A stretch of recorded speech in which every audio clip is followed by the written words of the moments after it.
Welcome students, आप सभी का स्वागत है प्राइम एग्रो क्लासेस की एक और नई क्लास में। तो जो आज की क्लास है उसके अंदर हम अपने जो खाद एवं जैव उर्वरक हैं उसके बहुत ही इम्पोर्टेंट प्रश्नों को देखने वाले हैं जो हमारे जेट के एग्जाम के लिए बहुत ही ज़रूरी होने वाले हैं। तो आज की जो क्लास है वो बिना स्किप किए पूरी ज़रूर से देखना। चलिए बिना किसी देरी के आज की जो क्लास है उसको शुरू करते हैं। तो यहाँ पर जो हमारे पास पहला प्रश्न है वो है गोबर की खाद तैयार करने की ट्रेंच विधि किसके द्वारा दी गई। तो यहाँ पर जो गोबर की खाद तैयार करने की ट्रेंच विधि है वो CN आचार्य के द्वारा दी गई थी, यानी जो हमारा ए ऑप्शन है वो सही हो जाएगा। इसके बाद चलते हैं अगले प्रश्न पे। तो यहाँ पर जो हमारे पास अगला प्रश्न है वो है खाद बनाने की कौन सी विधि शहरी क्षेत्र हेतु उपयुक्त है। तो जो शहरी क्षेत्र हेतु उपयुक्त जो विधि है वो है बेंगलोर विधि, यानी जो हमारा ए ऑप्शन है वो सही हो जाएगा। इसके बाद आते हैं अगले प्रश्न पे। तो यहाँ जो हमारे पास अगला प्रश्न है वो है निम्न में से ग्रीन मैन्यूरिंग यानी जो हरी खाद हेतु उपयुक्त फसल कौन सी है। तो जो हरी खाद हेतु उपयुक्त फसल है वो सनई है, यानी जो हमारा डी ऑप्शन है वो सही हो जाएगा। इसके बाद आते हैं अगले प्रश्न पे।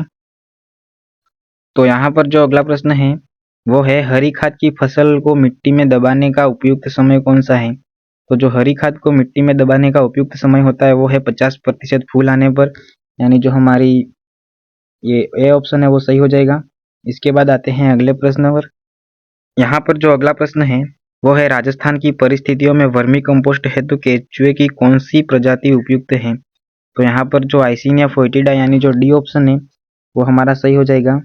ये जो है राजस्थान की परिस्थितियों के लिए जो उपयुक्त माना जाता है। इसके बाद आते हैं अगले प्रश्न पे। तो यहाँ पर जो अगला प्रश्न है वो है हरी खाद हेतु ढैंचा की बीज दर कितनी होती है। तो जो हरी खाद के लिए ढैंचे की जो बीज दर है वो 60 से 80 किलोग्राम, यानी जो हमारा ये ऑप्शन है वो सही हो जाएगा। इसके बाद आते हैं अगले प्रश्न पे। यहाँ पर जो अगला प्रश्न है वो है निम्न में से कौन सी सांद्रित जैविक खाद है।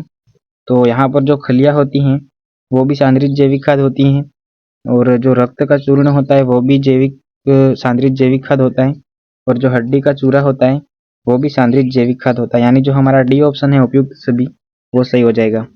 इसके बाद आते हैं अगले प्रश्न पे।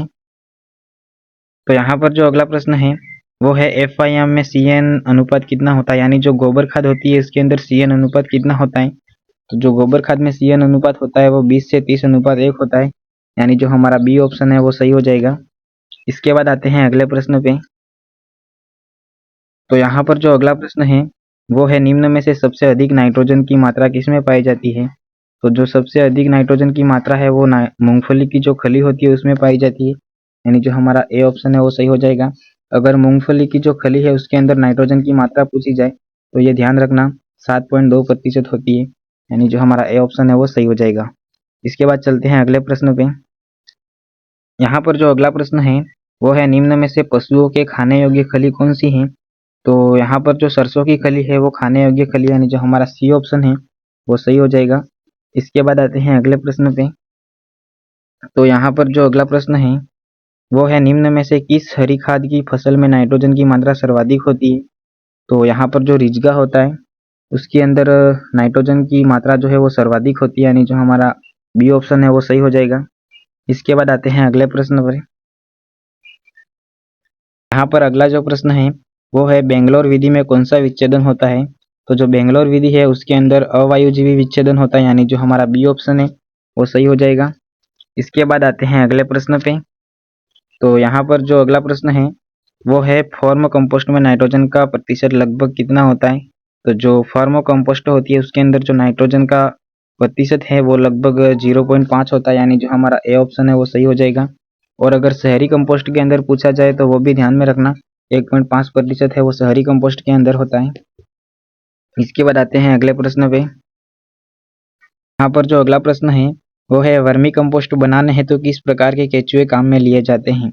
तो जो वर्मी कंपोस्ट बनाने के लिए केचुए होते हैं वो एपिजिक प्रजाति के लिए जाते हैं, यानी जो हमारा ए ऑप्शन है वो सही हो जाएगा। इसके बाद आते हैं अगले प्रश्न पे। तो यहाँ पर जो अगला प्रश्न है वो है एजोला क्या है। तो जो एजोला होता है वो एक जलीय फर्न होता है, यानी जो हमारा सी ऑप्शन है वो सही हो जाएगा। इसके बाद आते हैं अगले प्रश्न पे। यहाँ पर जो अगला प्रश्न है वो है राइजोबियम फेजियोलाई किस फसल समूह की जड़ों में पाया जाता है। तो जो राइजोबियम फेजियोलाई है वो हमारा राजमा की जड़ों में पाया जाता है, यानी जो हमारा बी ऑप्शन है वो सही हो जाएगा। और अगर बरसीम के अंदर पूछा जाए तो वो भी ध्यान में रखना, राइजोबियम ट्राइफोलाई जो होता है वो बरसीम के अंदर पाया जाता है। इसके बाद आते हैं अगले प्रश्न पे। यहाँ पर जो अगला प्रश्न है वो है बरसीम में नाइट्रोजन स्थिरीकरण हेतु कौन सा जीवाणु उत्तरदायी होता है। तो जो बरसीम के अंदर नाइट्रोजन स्थिरीकरण करने वाला जीवाणु होता है वो राइजोबियम ट्राइफोलाई होता है, यानी जो हमारा सी ऑप्शन है वो सही हो जाएगा। और अगर यहाँ पर जो राइजोबियम जैपोनिकम है उसको पूछा जाए तो वो ध्यान में रखना, ये जो है सोयाबीन के अंदर होता है। इसके बाद चलते हैं अगले प्रश्न पे। तो यहाँ पर जो अगला प्रश्न है वो है राष्ट्रीय जैव उर्वरक अनुसंधान संस्थान कहाँ पर स्थित है। तो जो राष्ट्रीय जैव उर्वरक अनुसंधान संस्थान है वो गाजियाबाद के अंदर है, यानी जो हमारा बी ऑप्शन है वो सही हो जाएगा। इसके बाद आते हैं अगले प्रश्न पे। तो यहाँ पर जो हमारे पास अगला प्रश्न है वो है साइनोबैक्टीरिया कहलाता है। तो जो साइनोबैक्टीरिया है वो बीजीय यानी जो ब्लू ग्रीन एल्गी होती है उनको कहते हैं, यानी जो नील हरित शैवाल होते हैं इनको साइनोबैक्टीरिया भी कहा जाता है, यानी जो हमारा ए ऑप्शन है वो बिल्कुल सही हो जाएगा। इसके बाद आते हैं अगले प्रश्न पे।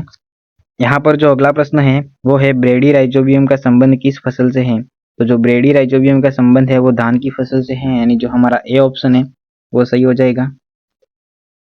तो आज की जो क्लास है उसके अंदर हमने खाद एवं उर्वरक के मोस्ट इंपोर्टेंट प्रश्नों को सोल्व किया है, और ऐसे ही नए प्रश्नों को पाने के लिए हमारे चैनल को सब्सक्राइब जरूर से कर देना। अब जो है अगली क्लास में मिलेंगे किसी और नए टॉपिक के साथ, नए प्रश्नों के साथ। तो तब तक के लिए जय हिंद, जय भारत।